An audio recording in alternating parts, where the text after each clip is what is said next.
8 minutes et 20 secondes, c'est le temps en moyenne que met la lumière du soleil pour arriver jusqu'à la Terre et nous offrir la vie, la chaleur et depuis peu l'électricité.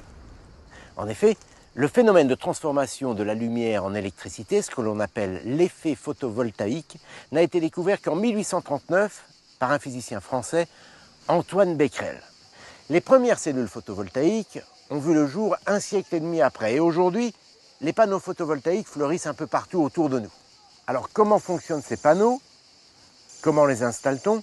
Quel est l'avenir de cette énergie?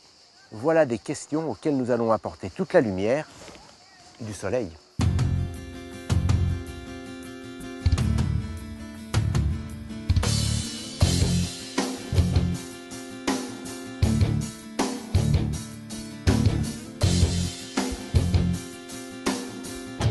Le fonctionnement des panneaux photovoltaïques repose d'abord sur le matériau dont ils sont constitués, le silicium. C'est un élément que l'on retrouve en abondance sur Terre puisqu'il est extrait de la silice contenue dans le sable. Le silicium a une propriété indispensable à la production d'électricité, c'est un semi-conducteur. Attention, ce n'est pas le seul matériau semi-conducteur qui existe sur Terre, mais actuellement, c'est celui qui a le plus la cote. Ça va, pas la peine d'en rajouter non plus. Revenons à la fameuse propriété du silicium. Comme toute la matière qui nous entoure, le silicium est constitué d'atomes. Un atome, c'est un noyau de particules autour duquel gravitent des électrons, des charges négatives. Quand les panneaux photovoltaïques sont exposés à la lumière, les électrons du silicium s'agitent dans tous les sens. Ils passent d'un atome à l'autre. Pour autant, ça ne fait pas un courant électrique. Un courant électrique, c'est une circulation d'électrons dans un sens bien précis. Pour obtenir ce courant, on va doper le silicium. Mais non, pas comme ça. Le dopage du silicium est une opération qui consiste à obtenir d'un côté un surplus d'électrons et de l'autre un déficit d'électrons. On crée ce que l'on appelle une tension électrique.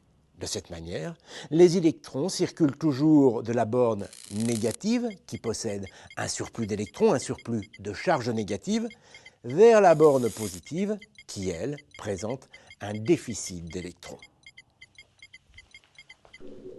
Finalement, c'est ce qui se passe avec une pile et c'est exactement ce que l'on cherche à reproduire avec des panneaux photovoltaïques. Ils sont constitués de plusieurs couches. Sur la couche exposée à la lumière, on a ajouté du phosphore, autrement dit, un matériau dont les atomes possèdent davantage d'électrons que ceux du silicium. Et sur la couche inférieure, on a ajouté du bore, un matériau dont les atomes, cette fois, possèdent moins d'électrons que ceux du silicium. On obtient donc une sorte de pile, avec d'un côté une borne négative qui présente un surplus d'électrons grâce au phosphore, et de l'autre une borne positive qui présente un déficit d'électrons grâce au bore. Il suffit ensuite de relier les deux bornes avec un fil conducteur, de placer sur ce fil une ampoule par exemple, et dès que le soleil vient frapper les panneaux, les électrons du silicium se mettent à circuler en alimentant au passage l'ampoule. On obtient un courant électrique. L'avantage, c'est que c'est inépuisable. Dès que le soleil brille, les panneaux photovoltaïques se mettent à produire du courant électrique. Vous l'avez compris, avec les panneaux photovoltaïques, ce n'est pas la chaleur du soleil que l'on recherche, mais son rayonnement. Voilà pourquoi le photovoltaïque est une solution parfaitement adaptée, quel que soit l'endroit où l'on habite en France. Certes, la couverture nuageuse va diminuer le rendement des cellules photovoltaïques, mais malgré la présence des nuages, elles vont continuer à produire de l'électricité. La preuve, c'est en Allemagne qui à ce jour possède le plus grand parc photovoltaïque en Europe que l'on produit le plus d'électricité d'origine photovoltaïque. Or, entre nous, l'Allemagne n'est pas spécialement réputée pour sa météo ensoleillée. Bref, vous l'avez compris, le photovoltaïque, ça marche. Quand on installe des panneaux photovoltaïques, on fait avec le bâtiment un petit peu comme on fait avec un patient. On commence par un bilan solaire. Il est confié à un spécialiste, un conseiller, comme on dit dans le jargon, en fonction de la localisation géographique, du niveau d'ensoleillement, de la superficie de la toiture, de son orientation, son inclinaison, de l'ombre qu'elle subit. Le conseiller va dimensionner l'installation photovoltaïque. À l'issue de cette étude, il fournit également une estimation des revenus complémentaires qui sont liés à cette production d'électricité. On va maintenant parler de l'installation en elle-même. Elle nécessite plusieurs compétences. Celle d'un électricien, mais pas seulement. Il faut aussi respecter l'intégrité de la toiture, veiller à ce que les panneaux photovoltaïques ne perturbent ni l'isolation ni l'étanchéité. C'est la raison pour laquelle on fait appel à des artisans qui ont une double compétence, électricien et couvreur. On va aller leur faire un petit coucou.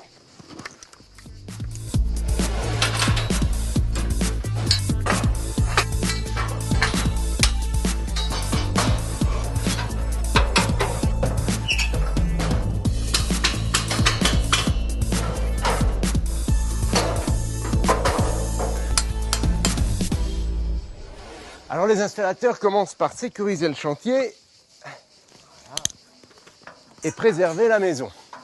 On va aller faire un petit tour là-haut, histoire nous aussi de prendre le soleil.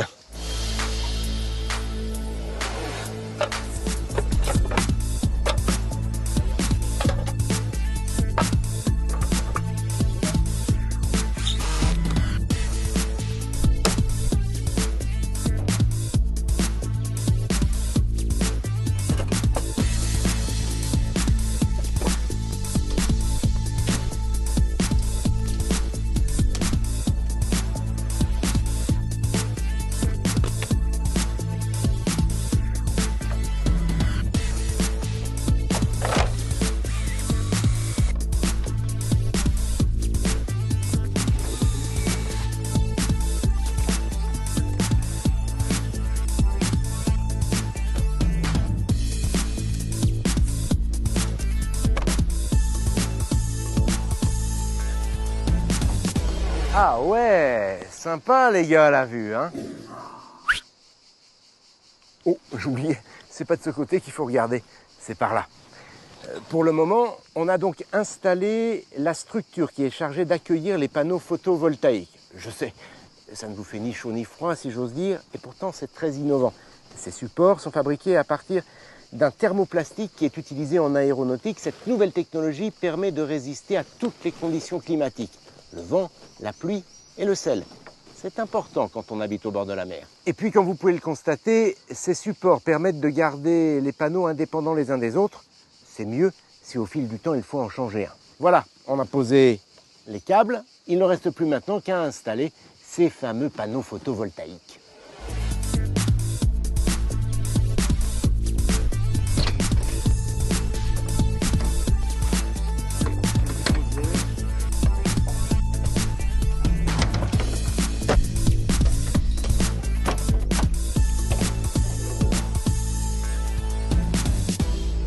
Il n'y a pas un seul nuage menaçant à l'horizon, mais je peux vous assurer que la toiture est aussi étanche qu'au départ grâce aux panneaux photovoltaïques qui sont désormais installés et qui sont parfaitement étanches, et grâce aussi à la structure sur laquelle ils sont posés qui elle aussi est parfaitement étanche.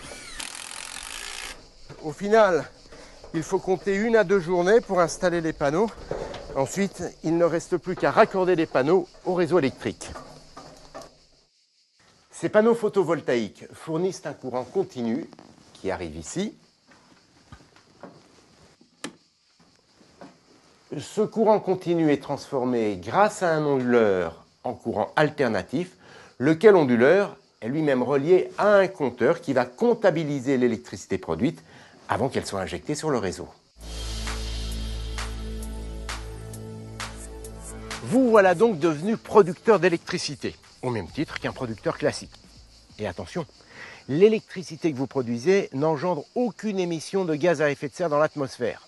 De cette manière, vous participez donc à la protection de l'environnement. En effet, vous produisez de l'électricité verte à partir d'une énergie renouvelable et l'électricité que vous produisez peut être utilisée localement, soit par vous-même, soit en l'injectant sur le réseau, ce qui va permettre à tous les consommateurs d'en profiter, que ce soit vous ou un autre, une école, un commerce, une entreprise. Et tout cela en vous assurant un revenu complémentaire qui lui aussi est durable. En effet, EDF rachète l'électricité que vous produisez à un prix fixé par l'État et garanti pour 20 ans. Tenez à titre indicatif, une centrale photovoltaïque comme celle-ci 24 mètres carrés, peut assurer une production annuelle de 2400 kWh si elle est installée dans le Pas-de-Calais et jusqu'à 3750 si, comme ici, elle est installée dans le Var. Ça vaut le coup, non? Voilà, on vient de voir comment fonctionnent les centrales photovoltaïques aujourd'hui en France. Et demain? Eh bien demain, les choses vont évoluer. En effet, on le sait, le coût de l'électricité produite sur le réseau va augmenter. Alors qu'à l'inverse, le coût de l'électricité photovoltaïque a lui tendance à diminuer. Selon les experts, la parité entre le kilowattheure photovoltaïque et le kilowattheure produit sur le réseau devrait être atteinte à l'horizon 2018-2020, voire 2015 pour les plus optimistes. Et alors, me direz-vous, qu'est-ce que ça va changer? Eh bien, à partir de ce moment-là, les propriétaires de centrales photovoltaïques pourront consommer directement l'électricité qu'ils produisent. Bon, je sais ce que vous allez me dire, on consomme de l'électricité plutôt en soirée, quand on rentre du travail. Or, c'est pile le moment où le soleil est couché. Eh bien, ça ne posera plus de problème. En effet, l'électricité produite dans la journée sera stockée dans des batteries de nouvelle génération qui sont en train d'arriver sur le marché. Le soir, une fois rentré chez vous, eh bien vous pourrez utiliser l'électricité produite dans la journée pour éclairer la maison, allumer la télévision, faire tourner les machines, etc. Et au passage, rien ne vous empêchera de revendre le surplus d'électricité que vous aurez produit et que vous n'aurez pas consommé. Si maintenant on jette un œil du côté de la recherche et du développement, on constate que là aussi les choses avancent. À l'heure actuelle, le rendement des panneaux photovoltaïques est de l'ordre de 15%. Ça veut dire qu'une grande partie de l'énergie lumineuse qui arrive sur les panneaux est perdue. Enfin perdue, transformée en chaleur ou bien réfléchie. Au final, donc, seuls 15% de l'énergie lumineuse sont convertis en électricité. Eh bien, les scientifiques cherchent justement à améliorer ces rendements en travaillant sur de nombreux paramètres comme l'amélioration de la couche anti-reflet ou encore le fameux dopage du silicium. Tenez, jusqu'à présent, on l'a vu, les panneaux solaires sont constitués de 2 couches identiques de silicium, mais qui ont été dopées de manière opposée. L'objectif étant d'obtenir 2 bornes, l'une positive, l'autre négative. Cette technique s'appelle l'homojonction. Eh bien aujourd'hui, des ingénieurs de Photowatt, filiale d'EDF ENR, travaillent avec des chercheurs du CEA sur une nouvelle technique de dopage. Cette technique consiste à utiliser 2 couches de silicium de nature différente. Bien sûr, on va continuer à les doper de manière opposée, mais en utilisant ces 2 couches de nature différente, ce qu'on appelle l'hétérojonction, on augmente significativement le rendement des panneaux photovoltaïques. Et puis ce n'est pas tout. Il y a également des innovations dans la manière d'installer les panneaux photovoltaïques. Il faut savoir que les particuliers ne sont pas les seuls à produire de l'électricité verte. Des panneaux sont aussi installés sur les bâtiments agricoles, sur les toits des entreprises ou encore des collectivités locales. Or, il faut pouvoir s'adapter à tous les types de toitures. Ainsi, aujourd'hui, sur les bâtiments d'élevage qui ont une faible pente ou sur les toits en tôle, on a la possibilité d'installer des modules souples et ultra légers. En ville, on peut aussi installer des panneaux sur les façades d'immeubles, à la verticale. Dans ce cas, ils jouent également le rôle d'isolant thermique et phonique. Bref, vous l'avez compris, le solaire photovoltaïque est une solution écologique pour aujourd'hui et aussi pour demain. Il a donc toute sa place dans un bouquet énergétique à côté de l'éolien, l'hydraulique, la géothermie profonde, la biomasse, le gaz naturel et aussi l'énergie nucléaire. Juste pour vous donner une petite idée du potentiel photovoltaïque en France, il suffirait de couvrir 10% des toits pour produire 20% de l'électricité que nous consommons. Ça laisse rêveur,